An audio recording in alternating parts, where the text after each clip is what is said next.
konnichiwa, 김우꾼 데스. 오늘은 여러분들에게 캐릭터의 입을 쉽게 그릴 수 있는 3가지 팁을 소개해 드리도록 하겠습니다.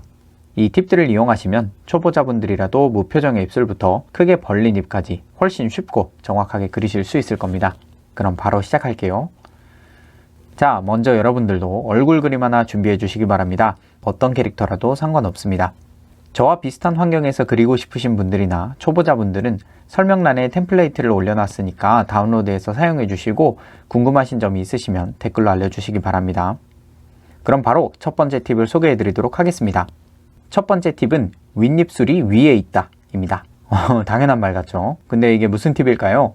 자, 우리 한번 입을 그려봅시다. 많은 분들이 이렇게 그리시겠죠? 그런데 잠깐 멈춰서 한번 생각해 봅시다. 이 선은 도대체 무엇을 표현한 걸까요? 정답은 바로 윗입술과 아랫입술이 만나서 생기는 선입니다. 그러니까 당연히 입술이 어떻게 생겼는지를 알아야 정확한 입을 그릴 수 있겠죠. 자, 여기에 입술을 한번 그려보겠습니다. 먼저 윗입술입니다. 윗입술은 일반적으로 이렇게 생겼습니다. 양쪽 끝에서부터 가운데에 있는 부리 모양의 부분으로 입술이 살짝 올라가면서 모이는 모양이죠. 총 3부분으로 나눠주시면 쉽게 이해하실 수 있습니다. 이 가운데 부리 부분은 윗부분이 인중과 연결되어 있으므로 인중의 폭을 연상하시면서 그려주시면 보다 쉽게 그리실 수 있습니다. 다음은 아랫입술입니다. 아랫입술은 윗입술보다 조금 더 두툼합니다. 그리고 부리 부분이 없기 때문에 가운데를 기준으로 2부분으로 쉽게 나눌 수 있습니다. 평소에는 이 구분이 크게 드러나지 않는데요. 입술을 최대한 가운데로 모아보시면 이 경계선을 조금 더 쉽게 확인하실 수 있습니다. 자, 그럼 윗입술과 아랫입술을 합치면 입의 모양을 그릴 수 있겠죠. 근데 어떻게 합쳐야 할까요? 아랫입술의 경계선 모양과 윗입술의 경계선 모양이 미묘하게 다릅니다. 이때 기억해야 할 팁이 바로 윗입술이 위에 있다 입니다. 사람들은 일반적으로 삐지거나 불쾌한 감정을 느끼거나 하지 않는 이상 아랫입술을 윗입술보다 돌출시키지 않습니다.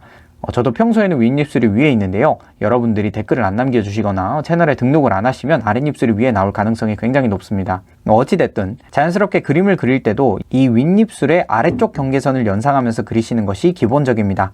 아랫입술과 만나면서 조금 모양이 바뀌긴 하는데요. 앞에서 봤을 때는 이런 모양으로, 옆에서 봤을 때는 이런 모양으로 그려주시면 됩니다. 만화에서는 이것을 생략해서 좋은 느낌의 선으로 바꿔서 표현하는 것입니다. 물론 사람에 따라서 부리 모양이 다르고 전체적인 크기나 두께도 다르기 때문에 캐릭터마다 적당히 바꿔서 그려주시면 훨씬 좋습니다. 반대로 뾰루퉁한 입을 그릴 때도 아랫입술의 위쪽 경계를 생각해 주시면서 그리시면 되겠죠? 이런 식으로 특별한 경우가 아닌 이상 평소에는 윗입술 모양을 생각하면서 입술을 그린다. 이게 첫 번째 팁이었습니다. 자, 그럼 두 번째 팁을 소개해 드리도록 하겠습니다. 두 번째 팁은 아랫입술이 움직인다 입니다. 자, 윗입술의 아랫면을 그리면 다문 형태의 입을 그릴 수 있다는 것을 살펴봤죠. 그렇다면 입을 벌렸을 때는 어떻게 그리면 될까요? 다문 입을 그릴 때 윗입술이 중요했다면 이번에는 아랫입술이 중요해집니다. 왜냐하면 사람이 입을 벌릴 때는 많이 벌리든 적게 벌리든 아래턱만 움직이기 때문입니다. 특히 옆에서 보면 이해하기가 쉽죠. 윗턱은 절대 움직이지 않기 때문에 캐릭터가 얼마나 크게 입을 벌렸는지를 생각하시면서 먼저 아랫입술의 위치를 정해주시고 전체적인 입모양을 완성해주시면 쉽게 벌린 입을 그리실 수 있습니다. 아랫입술이 많이 벌어지면 입술의 양끝과 윗부분이 아랫입술을 따라 내려오면서 윗니빨을 가리게 되고 윗입술의 특징적인 모양도 완만한 모양으로 바뀌게 됩니다. 한번 거울을 반드시 바라보시면서 입을 벌렸다 닫았다 해보세요. 아랫입술이 전체 입술을 당기는 것을 확인하실 수 있습니다.